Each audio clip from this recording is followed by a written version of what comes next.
Olá, nós temos uma jornalista muito prestigiada aqui da casa, que está trabalhando com a gente, nossa querida Cristina Kremel, por favor. Aê! Bem-vinda! Boa tarde, estou ouvindo vocês me divertindo aqui. Fala, dona Cristina, tudo bem com você? Tudo bem, prazer estar com vocês aqui, obrigado pelo convite. Deixa eu perguntar, você era da Rede Glóbulo de televisão, não era? Eu já passei por várias emissoras, eu estou com 31 anos de carreira, eu fiz minha carreira toda no jornalismo de TV. Em 26 anos, na verdade, como repórter de TV, eu passei por sete redações diferentes. Mas foi sempre afiliadas ou cabeça de rede, Band ou Globo. Muito bem, por isso que assim, a gente reconhece, né, a pessoa, a voz assim, também. A gente reconhece a voz, a postura, o jeito elegante com que você faz. Pô, e é um prazer ter você aqui. Nosso programa é o programa mais ralé. Chulo. Fundão, a turma do Fundão. É, o programa mais ralé da Panflix, da Jovem Pan, mas a gente... Mas é o que a gente conhece há mais tempo, né? Mas é terrível. Você, então, tá dando uma outra... Emílio, a gente conhece o Pânico, desculpe te cortar, mas a gente conhece o Pânico desde a época que a gente não precisava desses creminhos pro rosto, né? É verdade. Vou te falar uma coisa, nem lembra isso. Mas é um prazer ter você aqui. Muito obrigado por você dar essa colher de chá aqui para a audiência da Jovem Pan. Pois não. Oi, Cristina, obrigado por estar colaborando aí com o nosso programa hoje. Bom ter você aqui conosco. Queria te perguntar sobre os recentes movimentos do ministro Alexandre de Moraes. Revogou a prisão preventiva de Oswaldo Eustáquio, mas manteve a do Zé Trovão. Qual é a sua expectativa após esses próximos movimentos? Será que a gente vai ver as tensões recrudescendo depois desses movimentos ou arrefecendo como aconteceu desde a famigerada carta depois do dia 7 de setembro?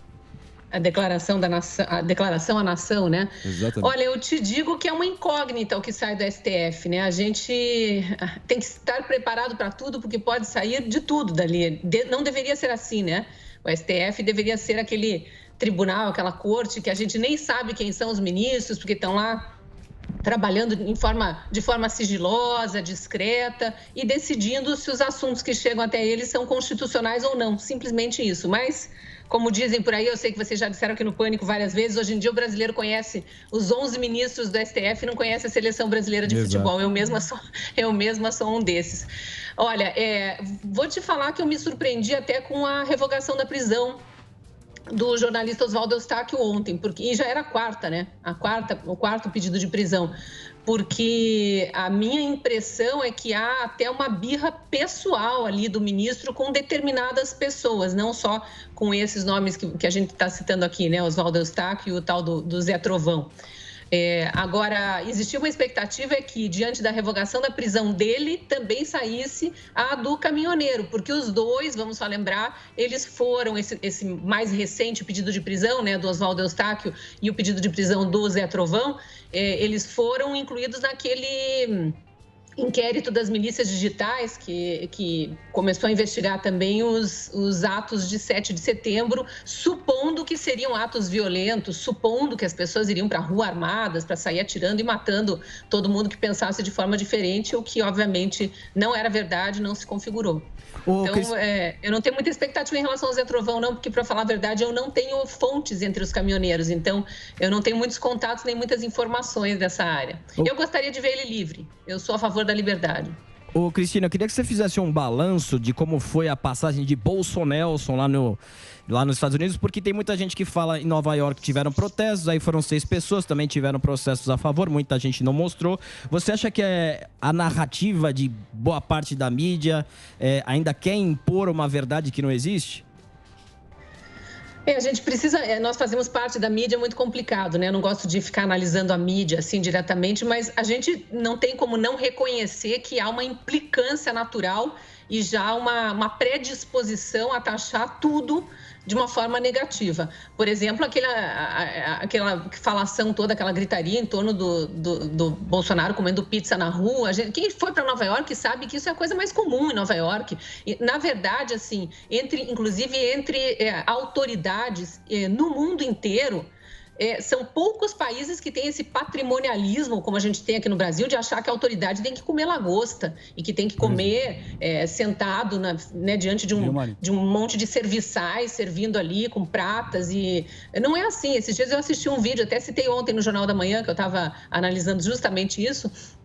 Eu assisti um vídeo esses dias que alguns de vocês já devem ter visto, já rolou na internet já várias vezes, da Angela Merkel, a primeira-ministra alemã, sentadinha numa estação de metrô, agora não lembro se era metrô ou trem, esperando o transporte para ir trabalhar sem nenhuma segurança. Então, assim, é o Brasil que faz esse oba-oba, que a autoridade tem que estar comendo com não sei quem, sentado diante de uma mesa cheia de serviçais. Não é assim.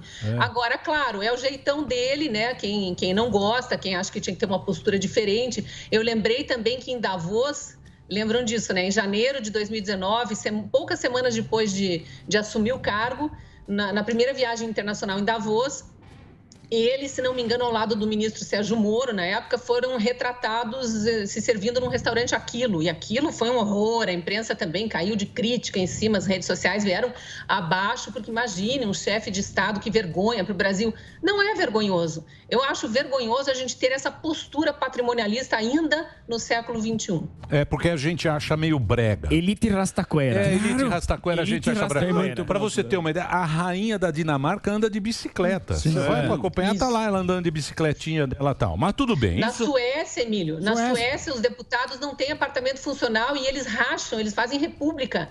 Eles dormem em beliche para economizar, para não, porque eles vêm de outras regiões também e tem que alugar um apartamento em Estocolmo. É muito diferente aqui do Brasil, da América Latina em geral, né? A gente tem uma cultura muito patrimonialista aqui, infelizmente, ainda. Mas deixa eu fazer uma pergunta para você agora, que é algo do que a gente estava falando no papo anterior, que é da justiça. Porque a gente sabe que o Brasil sempre foi o país da gambiarra. Isso, esquema. Né? Sempre tem um esquema, sempre a gente inventou o pino T, carro álcool, dá um jeitinho, cheque pré e tal. Mas o que acontece? Por exemplo, a Constituição. Tem lá a Constituição, que é a que tem que seguir. E os caras do STF, eles têm que estar lá respeitando a bagaça. Para isso que eles estão lá. Estão lá para a Constituição, que é o nosso pacto com... Os guardiões da Constituição. Só que acontece, na época do Pedro II, o cara já deu o tomé na Constituição, que deu a maioridade para ele. Não Gabinete conciliador. Não, então, ele não podia, o Pedro II, ele não podia, é só com 18 anos que ele ia... Que ele podia assumir, regente. Mas aí tava um rolê, os caras não vai lá dar um tomezinho na Constituição. Então, quer dizer, é uma coisa que o cara muda do jeito que eles querem. É o Silvio Santos. Será que isso um dia vai mudar? Eu pergunto para você, Cristina, porque hoje em dia eu acho que a gente não pode mais viver esse país do tomé, entendeu? Do cara fazer o que quer. Um tombo atrás de tombo. Eu não sei como é que isso vai mudar, de ter mesmo, falar, não, isso aqui é assim, assim, assim, não ter mais esse, sabe, esse jeitinho, é feio, né? O cara dá um jeitinho para empurrar a goela abaixo da gente. Sabe que o jeitinho brasileiro é uma coisa muito questionada, para o lado negativo, né? Porque é sempre associado a uma gambiarra ou alguma coisa levemente desonesta, né? A gorjeta ali para não sei quem não te aplicar não sei que multa, que não é gorjeta, que é suborno, enfim. Mas o jeitinho brasileiro, ele tem o lado bom, nós somos muito maleáveis e isso tem a ver com a nossa miscigenação. Então, a gente tem que aprender a usar isso a nosso favor e não para denegrir a imagem do brasileiro. Essa é a minha opinião, né? Em relação ao que você falou da Constituição, especificamente, eu sou muito otimista. Eu acho que meu pai dizia isso, a gente está sempre evoluindo, a humanidade caminha lentamente, mas a gente está sempre evoluindo. Veja o que aconteceu com a politização, né? Não é só no Brasil, é no mundo inteiro. Fenômeno, inclusive, advindo por causa das redes sociais mesmo, mas a politização do brasileiro tem um lado péssimo, que é essa divisão, essa briga, toda hora envolvendo discussão e tal, e parece que uma falta de aceitação até para ouvir o outro lado, para tentar entender os argumentos que levam a outra pessoa a pensar de um jeito completamente diferente do nosso. Mas tem o lado bom de estar todo mundo muito mais atento à política. O que acontece quando a população inteira se envolve nisso, que tem a ver com a vida de todo mundo? A gente fica mais vigilante. Então, por exemplo, qual é o brasileiro que hoje em dia, tirando assim raríssimas exceções, aqueles que não têm condição de se informar de jeito nenhum, até por uma falta de instrução, mas qual é o brasileiro de hoje em dia que não sabe e não quer ver aprovada a prisão após condenação em segunda instância, o fim do foro privilegiado para políticos. Então, tem alguns temas que estão já de anos aí no Brasil, já foram aprovados em alguma das casas legislativas, está aguardando a decisão na outra, e que vão caminhar, em algum momento vão caminhar. Aí depende do ânimo da sociedade, né? Recentemente a gente viu a discussão sobre o voto impresso auditável, então cada hora entra uma questão. A Constituição ela precisa ir sendo moldada às necessidades do momento. E já tem gente falando numa nova Constituinte, inclusive, né? Porque essa estaria defasada. Então, eu acho que são coisas que vão acontecer e a gente gostaria que fosse hoje, né, Emílio? Que fosse de imediato e que tudo já passasse a funcionar de uma forma maravilhosa. Mas é lento, o processo de mudança é sempre lento, seja no nível individual, seja no nível coletivo. A gente precisa continuar focando na melhora. A gente tem que acreditar nisso e exigir dos nossos governantes, dos nossos representantes, que eles também façam o que a gente imagina que vai ser o melhor para o Brasil e não só o melhor para o seu próprio partido, para o seu próprio projeto político do momento, que é o que a gente tem visto muito, infelizmente. Eu estava acompanhando o seu conteúdo, parabéns pela Cristina, faz um lindo trabalho, e estava falando sobre a PL, sobre as redes sociais, né? Sobre a censura. Quem vai assumir esse BO? Quem que vai deixar isso livre? É a plataforma? É o dono do Mark Zuckerberg? É o Bolsonaro? Quem que vai controlar tudo isso? Nos Estados Unidos a gente já viu, né? O próprio presidente foi censurado. E que passo que está? Olha, eu também sou otimista em relação a isso, embora eu como, enfim, defensora de liberdade de expressão, de liberdade de imprensa, por motivos óbvios, né? Qualquer profissional da comunicação tem que defender isso e defender abertamente e insistentemente.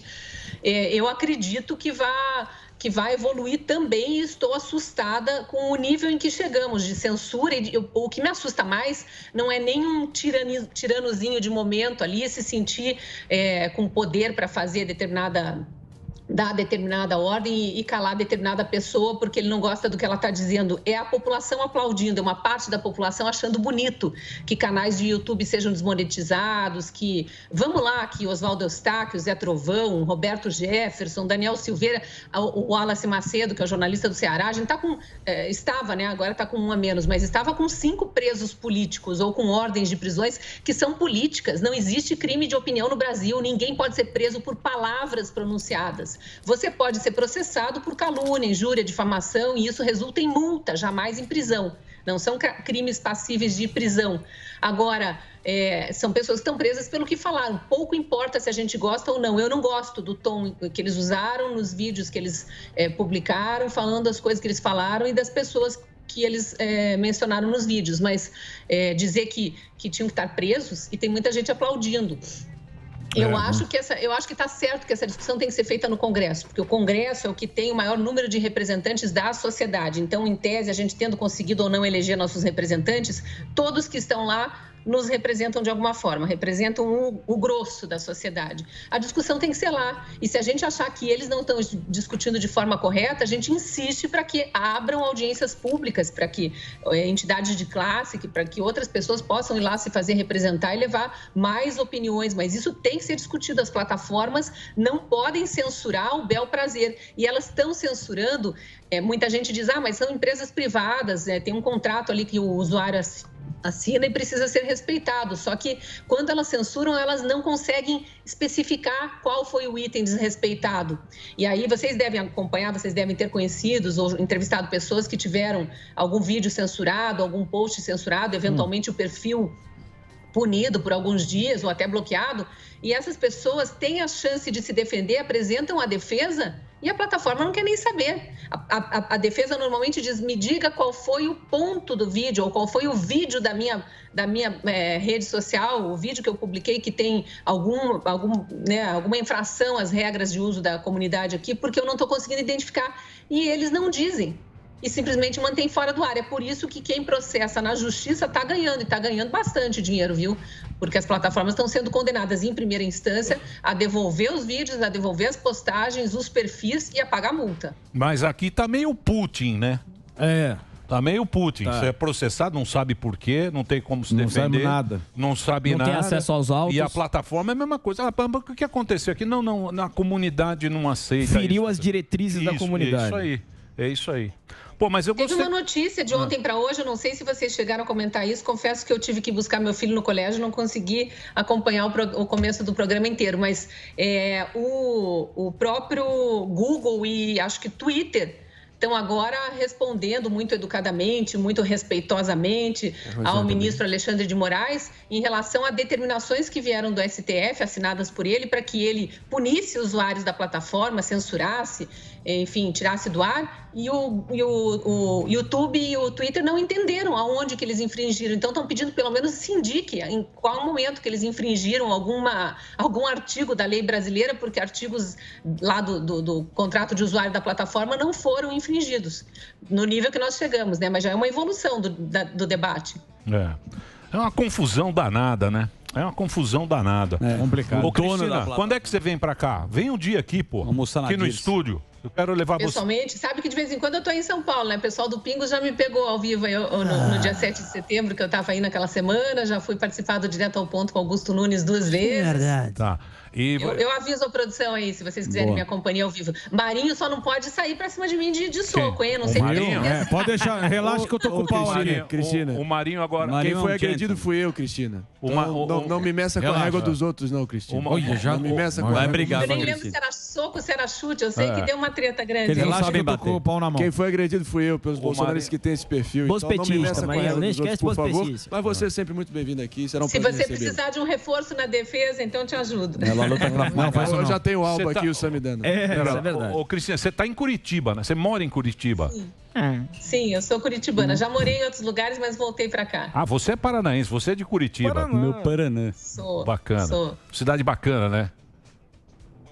Tá frio aqui hoje. Batel Tem dias ali. que esfria, a gente não gosta muito, mas enfim. Sim. Eu sei que esfriou em São Paulo também, né? Agora mudou o tempo. Pô, mas obrigado pelo papo, viu? Obrigado aí por você ter participado com a gente. Sei que você tem um monte de coisa aí pra fazer. A gente fazia tempo, a gente quer conhecer aí o pessoal que trabalha aqui na Jovem Pan, que a gente é fã e acompanha aí os comentários. Muito obrigado pela sua participação, tá, Cristina?